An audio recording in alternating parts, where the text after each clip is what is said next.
all I ever wanted to do was sing. If my mom couldn't find me, all she had to do was be quiet and listen for the music, and that's where I would be. I started singing in church choirs when I was 14, and I loved it. I sang every chance I could get. My cousin asked me to sing for her wedding, and the organist started to play, and I sang Ave Maria. And I got through the whole thing, and there was a woman cleaning in the back of the church, and she came up to me crying. She goes, "That song was sung at my wedding. You reminded me of that, and you did it so beautifully." That's what makes me happy, is to know that I can do that for somebody with my voice. And that's where it really started. I was an opera scholar, and I supported myself doing nothing but theater for 11 years. In September of 2017, I got so sick I almost died.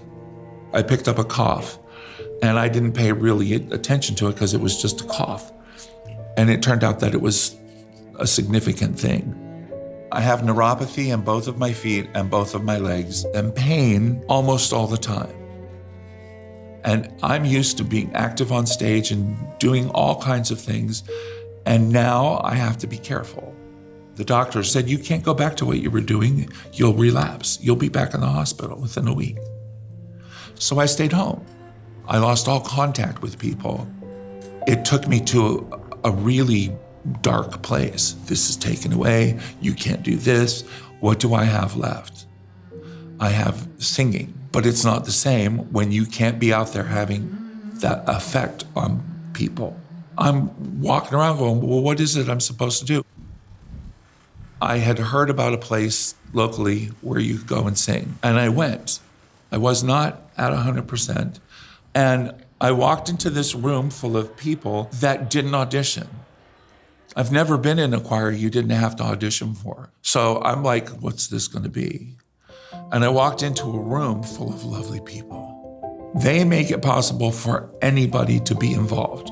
No matter what level you're at, they hand you the tools to be successful at what we're doing. It doesn't matter if the person next to you can read music or not.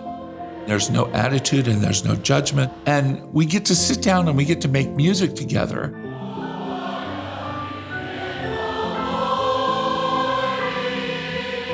After such a period of time where everything was just like blah, suddenly things are different. Now there's a brighter outlook. I'm part of something bigger than myself, and it's something that I can help be that positive voice in the world. So it pulls me out of the darkness. Beauty and the Beast is one of my favorites. I had to think about what it would be to audition for this show. Because what happens if I get cast? What is going to require me to do physically? I don't want to be limited. I want people to look and say, wow, that was great. And not, oh, that was great for an old guy with neuropathy. They didn't treat me any differently than anybody else. I got called back for 3 different parts. I almost cried. I got cast.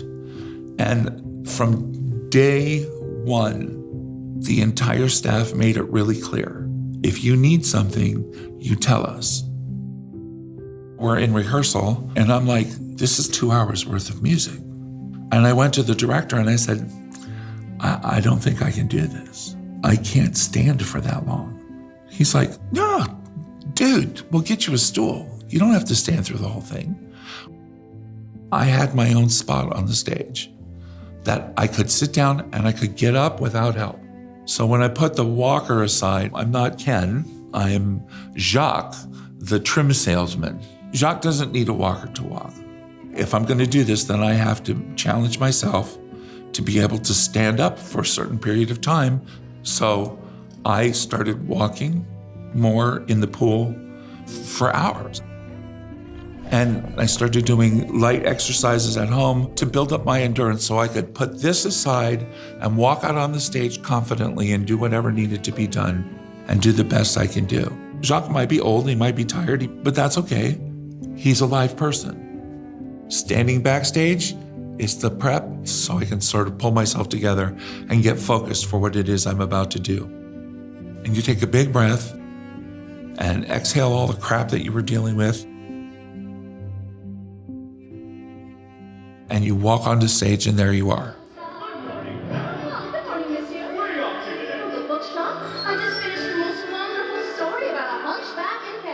It's not Ken walking out onto stage now.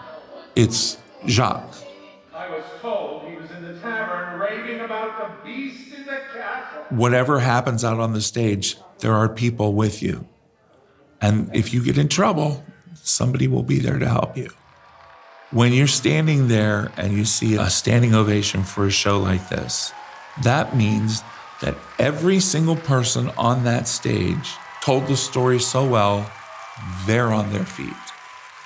This is what I'm supposed to do. I dreamed that I saw unicorns, dreamed I saw them wild and white. Their sudden beauty lit the world like a star will light up a winter's night. CFCArts gave me back my life. Even when I'm home, I'm still a part of that community. It gives me something to look forward to. It gives me an activity that I love to do, and I can get excited about it. Monday night, I get to go and make music with people. And I know that I'm not going to spend my entire week all by myself. This community is always here to be a place where people can connect with people who enjoy doing the thing that you like to do. Don't let anybody tell you that the thing that you like to do, you shouldn't do. If I were a rich man,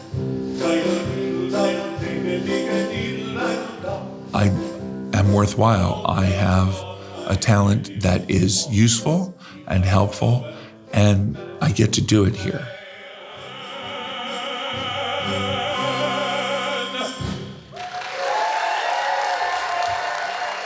I love this organization so much. I'm blessed to be a part of it, and I hope that I am as much of a blessing to them as they are to me.